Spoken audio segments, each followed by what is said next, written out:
안녕하세요. 저는 40대의 나이에 평범한 남자입니다. 이런 사연을 적으면 손가락질 받을 수도 있겠지만 기가 막힌 사연이라 있는 그대로 적어볼게요. 저는 4년 전에 처남댁을 처음 뵙게 되었습니다. 그리고 사실 처남댁과 저와는 1년 넘게 몰래 만남을 가져오고 있네요. 일단 과거 이야기부터 시작하겠습니다. 처남은 결혼할 여자라며 우리 집에 아가씨를 한 명 데리고 왔었습니다. 그때 처남이 데려온 여자친구를 보고 아내의 눈빛이 불안하게 떨리는 것을 캐치하게 되었었죠. 처남도 그런 누나의 눈빛을 읽었는지 모르겠습니다. 저는 아내가 입양아라는 사실을 알고 있었습니다. 장모님은 결혼한 지 10년이 지나도 아이가 생기지 않자 제 아내를 입양했었고 그로부터 3년 뒤에 임신을 하게 되어 처남을 낳았다고 합니다. 어릴 적부터 둘의 사이는 누구보다 끈끈했다고 하더라고요. 아무튼 아내가 정성껏 차린 식사를 함께하면서 처남 댁이 될 여자를 조용히 바라봤습니다. 다소곳하게 다리를 모으고 앉아서 얌전하게 식사를 하는 처남 댁은 너무 순진해 보이고 예뻐 보였습니다. 하지만 어색한 시간이 조금 지나고 보니 성격은 매우 쾌활했습니다. 그 자리에서의 만남이 쉬운 자리는 아니었지만 이런저런 이야기를 나누다 보니 조금 편해진 느낌이 들었습니다.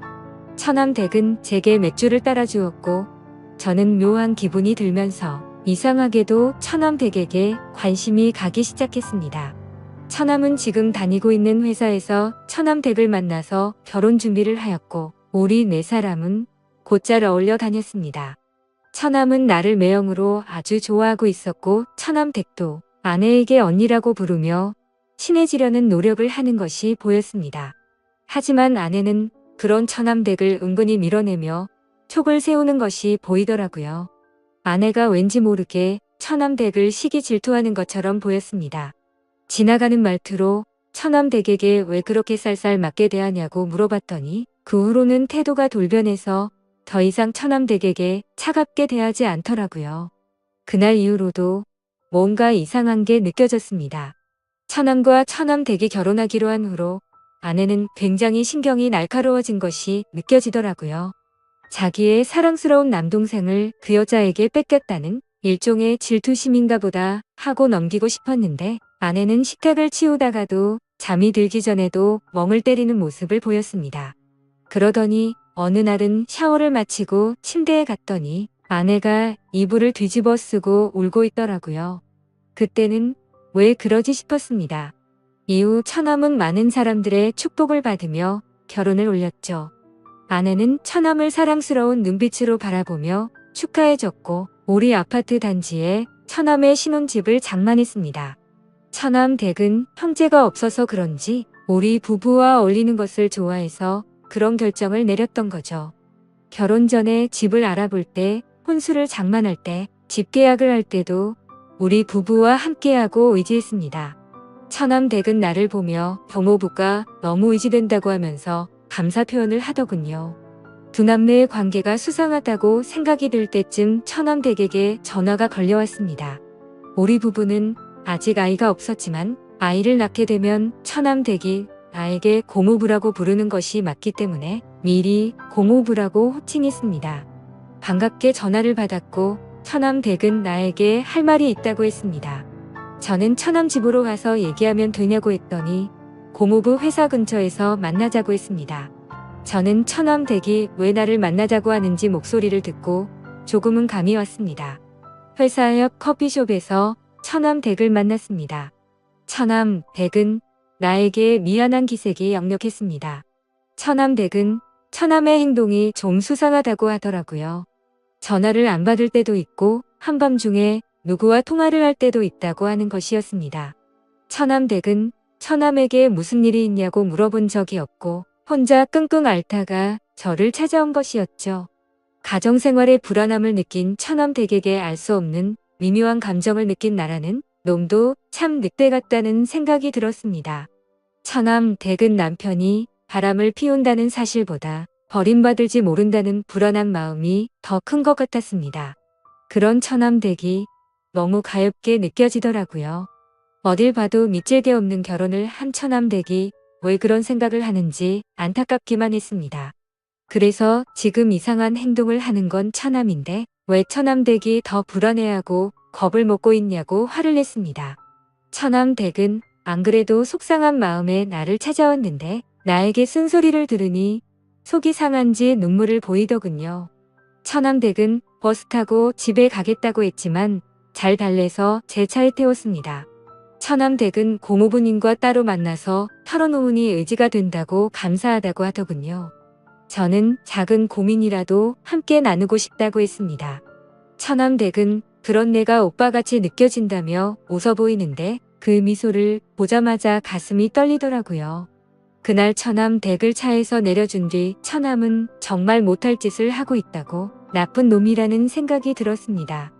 그리고 얼마 후에 처남댁의 아버지가 몸이 좋지 않아 병원에 계신다는 연락을 받았고 처남댁은 급히 고향에 내려가게 된 날이었죠. 저는 회사 일이 일찍 끝나 집에 일찍 퇴근했습니다. 아내는 집에 없었고 밤중에 들어오더군요. 어디 갔다 오냐고 물었더니 평소에 늦는 사람이 웬일로 일찍 들어왔냐고 당황해하는 것이었습니다. 아내는 동생 집에서 저녁 차려주고 얘기 좀 하고 왔다고 하더라고요. 그때 나는 등이 오싹해지는 느낌이 들었습니다. 혹시 처남이 한눈 파는 상대가 내 와이프일지도 모른다는 생각이 들더라고요. 그 둘은 서로 피가 안 섞인 남남이고 내가 처남과 술을 마신 날에 처남이 우리 집에서 잠을 자고 가는 날이 많았던 게 생각이 났었습니다. 아내가 처남을 애타게 찾는 날도 있었고 처남이 집에 안 간다고 버틴 날도 있었던 것이 떠올랐어요. 저는 퍼즐 조각이 맞춰지는 듯한 느낌을 받았습니다. 그래서 처남과 일부러 집에서 술을 마신 뒤 제가 먼저 술에 취한 척 연기를 해보았었죠. 처남은 집에 가지 않고 거실에서 잔다고 했고 나는 일부러 코를 골며 자는 척했습니다.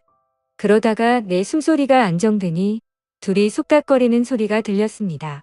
옷방으로 가서 같이 읽자고 하는 소리를 듣고 말았던 거죠.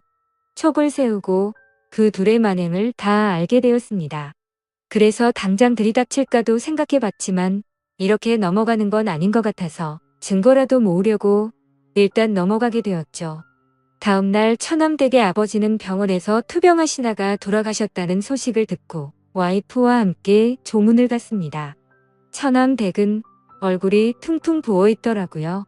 너무 많이 울어서 정신을 못 차려서 우리가 좀 쉬라고 했지만 고집을 꺾지 않았습니다. 처남댁의 그런 모습이 너무 안쓰러웠지만 처남댁을 꼭 껴안고 위로해주지 못해 안타까운 마음이 들더라고요. 그렇게 아버지를 보내드린 뒤 처남댁은 한참 동안 힘들어했습니다. 우리 집에서 같이 생활을 하면 어떨까 생각도 해봤지만 그건 좀 오버하는 것 같아서 그냥 잠자코 있었죠. 그날 이후 아내와 같이 처남댁으로 매일 찾아갔습니다. 아내와 처남의 불륜 증거라도 찾으려는 생각도 있었고 사실 처남댁을 보고 싶고 위로하고 싶은 마음에 찾아갔었죠. 최대한 내색하지 않고 같이 식사를 하고 밝은 분위기를 만들었습니다. 그러던 중 하루는 넷이 모여서 해물파전을 만들어서 막걸리와 함께 먹고 있었죠. 왁자지껄한 분위기에서 처남댁은 안정을 되찾는 듯 했습니다. 그런데 저는 아내와 처남이 서로 좋아하는 눈빛을 교환하는 것을 캐치하게 되었죠. 증거를 더 찾아야 해서 내색할 수 없었지만 이제 확실하게 알았습니다. 그리고 처남댁이 자꾸 신경 쓰이기 시작하더군요. 저도 모르게 점점 더 처남댁에 대한 마음이 커져갔고 도저히 참지를 못하고 어느 날 저녁에 연락을 했습니다. 처남댁에게 알려줄 게 있는데 처남과 아내에게는 알리지 말고 조용히 만나자고 했죠. 처남댁에게 저녁을 같이 먹자고 했고 처남댁은 흔쾌히 알겠다고 하더군요. 우리 둘은 조용한 레스토랑에서 만났고 요즘 어떻게 지내냐고 물었습니다. 아버지가 유독 자기를 예쁘게 대해줬는데 그런 아버지를 떠나 보내서 슬픔이 무척 컸었다네요. 그래도 요즘은 저희 덕분에 좀 많이 나아졌다고 했습니다. 그래서 어렵게 저는 말을 꺼내고 말았죠. 사실은 아내와 처남이 친남매 사이가 아닌데 만남을 가지는 것 같다고요. 그러자 처남댁도 이 사실을 눈치챘는지 자신도 이미 알고 있었다고 했습니다. 그런데 자신도 증거물을 찾기 위해서 역겨운 생활을 이어가고 있다고 하더라고요. 그래서 처남댁과 저는 같은 상황에 처했는데 우리라도 서로에게 힘이 되자고 말했고 살면서 어려운 일 있으면 언제든 얘기하라고 했죠. 그렇게 저희는 이야기를 더 이어갔고 와인을 마시기 시작했습니다. 그런데 처남댁이 술에 취해서 그런지 눈물이 글썽거리더라고요. 그래서 저는 얼른 옆자리로 자리를 옮겼고 그녀를 토닥여 주면서 위로해 주었습니다. 그 순간 기분이 묘해졌고 저도 모르게 그녀에게 제 마음을 솔직하게 말을 했죠. 사실 처음 보는 순간부터 좋아했다고 고백을 했고 처남댁과 또 데이트하고 싶어요 라고 말을 했습니다. 처남댁은 우리 이러면 안 되는 거 아니냐고 저를 밀어내더군요. 그래서 저는 처남댁의 눈을 똑바로 보면서 나를 의지하고 있지 않냐고 물었습니다. 그제서야 처남댁은 흐느껴 울면서 나에게 기대더군요. 저는 그런 처남댁을 안아주었고 우리는 서로의 사랑을 확인하고 연인이 되었습니다.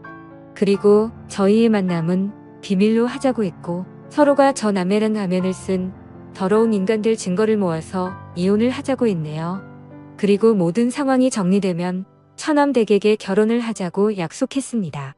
살다 보니 참 별에 별일이 다 있는 듯 하지만 아무렴 어떤가요? 결국에는 제가 사랑하는 여자를 만나게 되었으니 해피엔딩이 아닐까 생각이 듭니다. 제 사연을 읽어주셔서 감사합니다.